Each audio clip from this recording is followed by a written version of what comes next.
আলহামদুলিল্লাহ, আলহামদুলিল্লাহ।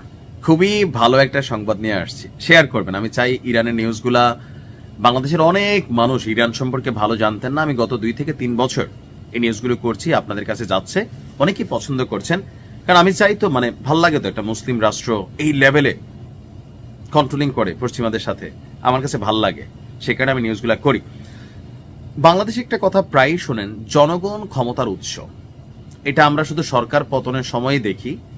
সারা পৃথিবীতে যখন সরকার পতন হয়, নির্বাচন হয়, নির্বাচনে জনগণ ক্ষমতার উৎস এটা হয় না। আমরা টাকা খাই, সিঙ্গারা খাই, লুঠুস খাই, আমরা অনেক কিছু খাই, যার কারণে জনগণ আসলে স্বেচ্ছায় যে ভোট দেই সবসময় তা না, আমরা সিস্টেমিকলি কন্ট্রোল হই। অনেকে যখন বাংলাদেশ এবং ইরানের প্রেক্ষাপটটা আনেন, আওয়ামী লীগ সরকারের পতনের পিছনে একটা প্রধান কারণ ছিল, পতনের আগ পর্যন্ত সারা বাংলাদেশে কোটি কোটি আওয়ামী লীগ ছিল, কিন্তু যখন সরকার বিরোধী বিক্ষোভ শুরু হইল, তখন আওয়ামী লীগের পক্ষে মাঠে নেমে প্রটেস্ট করবে বড় আকারে, লক্ষ লক্ষ লোক জমায়েত করবে, এটা আওয়ামী লীগ পারে নাই। কেন পারে নাই? জনগণ অসন্তুষ্ট ছিল একটা অংশে। এখন আবার অনেকেই মনে করতেছে যে আওয়ামী লীগই ভালো ছিল। এটা হয়, এটার কারণটা কি এটাও বলি।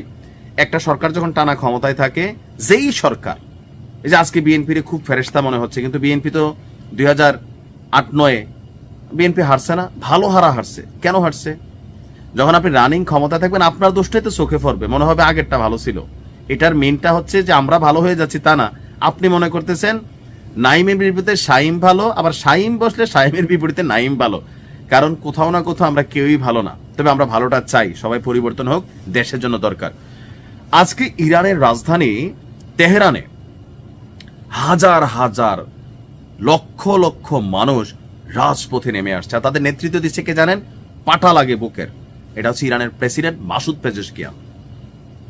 দেখেন কত বড় ঘটনা ঘটছে সেখানে, তারপরেও প্রেসিডেন্টের সাহস আছে যে আমি মাঠে নামলে মানুষ আসবে। আসছে তো, আশ্চর্যজনক বিষয়। গতি বাইরে গেছে না?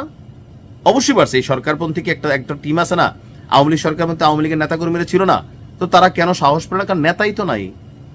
5ই আগস্টের পরে জানলাম আগের থেকে অনেকে ভাগা শুরু করছে, কারণ বুঝতেছিল পতন হবে। কিন্তু ইরান সাহস নিয়ে দাঁড়ায় আছে, কারণ তাদের মধ্যে এইটা আইডিয়া আছে যে জনগণ আপাতত ভুল বুঝে গেছে, তাদেরকে বিভ্রান্ত করা হয়েছে, আমরা বুঝাইলে, মাঠে দাঁড়াইলে আমরা টিকবো। এই কারণে কিন্তু টিকে যাচ্ছে। ইরানের কিন্তু পতন হবে না ইনশাল্লাহ, আমি যা দেখতেছি। রাজধানী তেহরানে এক বিশাল সরকারপন্থী সমাবেশ হয়েছে, আর এখানে যোগ দিয়েছেন প্রেসিডেন্ট মাসুদ পেজেশকিয়ান। সহিংস বিক্ষোভ টানা যেটা চলছিল, অর্থনৈতিক অস্থিরতার প্রেক্ষাপটে সরকার আপনার এই কর্মসূচি আয়োজন করেছে জাতীয় প্রতিরোধ মিছিল। অর্থাৎ জনগণের এক অংশ যারা পশ্চিমা কর্তৃক কন্ট্রোলিং হচ্ছে, তাদেরকে প্রতিরোধ করতে হবে রাষ্ট্রের জন্য।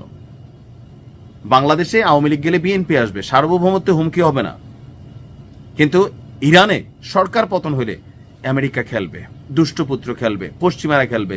জনগণকে বোঝে না, এত বছর দেখে নাই, দেখছে তো, বাট সাময়িক আবেগে অনেক কিছু ঘটাই দিছে।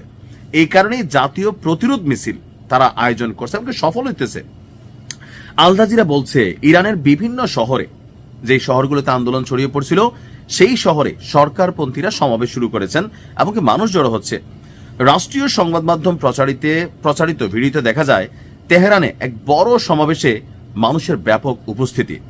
সেখানে সমাবেশ প্রেসিডেন্টে মাসুদ পেজেশকিয়ানকে মিছিলরত মানুষের সাথে হাঁটতে দেখা যায়, জাতীয় পতাকা হাতে থাকা নাগরিকদের সঙ্গে শুভেচ্ছা বিনিময় করতে দেখা যায়। পেজেশকিয়ান এই জাতীয় প্রতিরোধ মিছিলে অংশ নিতে দেশবাসীর প্রতি আহ্বান জানিয়েছিলেন। তো তার আহ্বানে কেন জনগণ নামলো? কোথাও না কোথাও জনগণ তাদেরকে পছন্দ করে। 45 বছর একটা সিস্টেম চলতেছে, তো এখন সবাই যদি বিক্ষোভ করতো তাহলে তো মানুষ রাস্তায় নামতো না। আর যখন মানুষ সরকারের পক্ষে রাস্তায় নামছে, তখন হয়ে গেল কি, জনগণ টু জনগণ প্রতিরোধ। এখানে তো সরকারের বিরুদ্ধে আপনি চাইতে পারবেন না। পুলিশ যখন গুলি চালায়, আপনি পুলিশকে টার্গেট করতে পারবেন, বাট একজন মানুষ যখন আরেকজন মানুষকে গুলি চালায়, এটার তো জবাবদিহিতা নাই সরকারের। বলতে পারবেন না যে সরকার। তারপরে বলা যায় সরকারি সন্ত্রাসী, সরকারি বাহিনী, তাদের দলীয় ক্যাডার, আমরা নানানভাবে ট্যাগ করতে পারবো। কিন্তু ক্যাডারও মানুষ চিনে, ভালো মানুষও চিনে। মানুষ তো একটা লোকাল এলাকার মানুষগুলো তো একজন আরেকজন চিনে। তো ওনার এই যে পরিকল্পনাটা, অর্থনৈতিক সংস্কারের ঘোষণা দেওয়া, আসেন বসি, কোথায় হচ্ছে আমাদের সমস্যা আমরা সর্ট আউট করি, বিদেশি কাউকে ডাইকেন না, এই কারণেই তিনি বসলেন। তিনি বললেন যে আমরা বিক্ষোভকারীদের কথা শুনতে প্রস্তুত, তবে দাঙ্গাবাজ এবং সন্ত্রাসীরা যেন কোনো রকমের পরিস্থিতির সুযোগ নিয়ে দেশকে অস্থিতিশীল করতে না পারে, এদের জন্য এই প্রতিরোধের ডাক দিয়েছে। এটার নাম হচ্ছে নেতৃত্ব। আর এই নেতৃত্বের সাহসটা ভিতরে ছিল যে আমি ভালো কাজ করছি, মানুষ আমার জন্য রাস্তায় নামবে। পরিস্থিতি বদলায় যায় যখন জনগণ আপনার পাশে থাকে। এই কারণে আপনি বুঝতে হবে যে ইরান নিয়ে যারা সমালোচনা করেন, ইরান ডিফারেন্ট। আল্লাহ হেফাজত করুক। আসসালাম।